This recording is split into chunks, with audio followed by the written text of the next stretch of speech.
Hi everyone, this is Gabe with Harvest Plugins, and today we're going to go over how to install a plugin into your plugins folder. This video is for any plugin that uses an installer as opposed to just giving you the plugin files for you to place yourself. Now before we do anything, the first thing we need to know is where is our plugins folder. So if you already have a plugins folder and you know where it is, then great. If you don't, then you'll need to create one. So really the plugins folder can be anywhere on your PC, but ideally it needs to be in a place that isn't going to change in the future.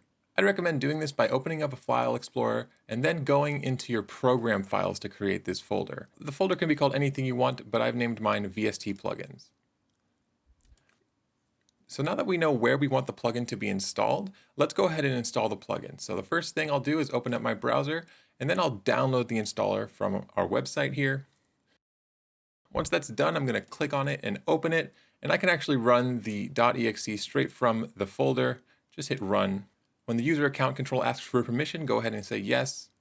And then you'll be presented with this screen, which is asking for an activation code. So I'll go and find my activation code. I'll press copy, go back to the window and just paste it in and press next. Wait for that to complete. And now that it's gone through, go ahead and read through this license agreement. Say I accept, press next again. And this is the important part. Make sure this folder is the same folder that you specified in the first part of the video. This is your plugins folder, which if you already have plugins, you want to make sure they're all together. If you're creating a new plugins folder, then you want to make sure it's someplace easy to remember and that isn't going to change in the future. So once you're happy with the plugins folder, go ahead and click next. Click next again, press install.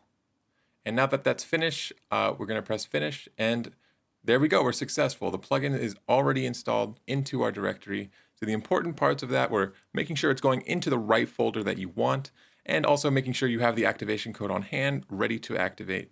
Now, depending on what DAW you're using, you might need to tell your DAW where to find your plugin folder. So I'll show you how to do that right now.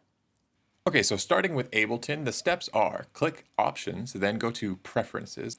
Once that's open, you'll click on the Plugins section and find Use VST Plugin Custom folder. Turn that on. To make sure that it's finding the folder that you want it to, click Browse and then find that folder you found in step 1. To do this in FL Studio, you click Options and then Manage Plugins.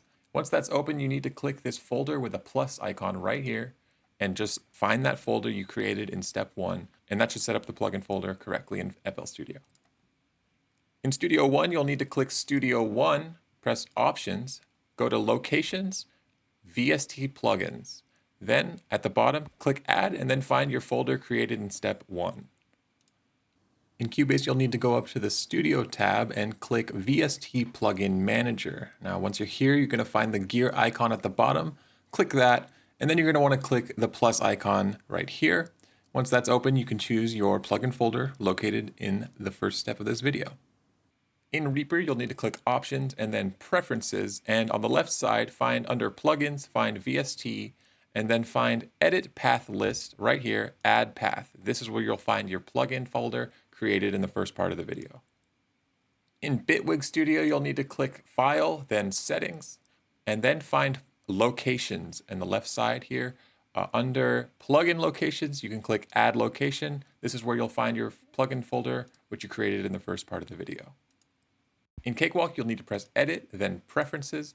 Then you can find VST Settings under File, and right here, VST Scan Path, you'll click Add, and this is where you can find your VST plugins folder, wherever that may be. In Mixcraft, you can go ahead and click File, then Preferences, and on the left-hand column, you can find a section called Plugins. Here, you'll click Edit VST/VSTI folders, and then press Add, and this is where you'll locate your plugins folder made in step 1. In Waveform, you can click Settings, then File Locations, and then under Plugins, you can find a path for VST plugins, click Add Path, and this is where you can find your VST plugins folder created in the first part. In MuLab, you click MuLab in the top left, click VST plugins, then click Add VST plugins, and this is where you can find your VST plugins folder created in the first part. The process is even easier on Mac because there's a plugin folder already on the operating system. So all you need to do is download the installer. Once that's finished downloading, you can unzip it and then run the installer. Click Allow, and then go and find your activation key, which is right here. I'll close my browser and paste that in and hit continue. Give it a second, and once that's activated, go ahead and press continue again and read through the software license agreement and press continue, say agree. Leave these both checked and go ahead and hit continue and install. You're gonna have to enter your password at this point. Notice how it didn't ask where I want my plugins installed, and that's because they already know where they're going. And that makes the whole process easier because in each DAW, you don't need to link up the folder. It already knows where to look for your plugins. So close out of that. If you want to move the installer to the trash, go ahead and do that. If you want to make sure that the plugins got placed properly, then open up Finder, press go to folder, and find this directory that's /library/audio/plugins. Say go, and then check VST. And I can see forager.vst, which is what I just installed, is properly placed. And in the components folder, forager.component is also properly placed. So I know I'm good, and next time I use my DAWs, they're gonna show up in the DAW properly. So if you've tried these steps and you still can't find your plugin in your DAW, there's a few things you can try. Now, each DAW probably has its own function to rescan the plugin library to make sure it really reads through all the plugins. Now, if you still can't find the plugin in the DAW, try closing it, reopening it, that might help. If that still doesn't work, you can try restarting the entire computer. And if that's still not working, you have to make sure that your host and your DAW are compatible. Certain DAWs only operate in 64-bit, and if you have a 32-bit plugin, it won't be read by the host.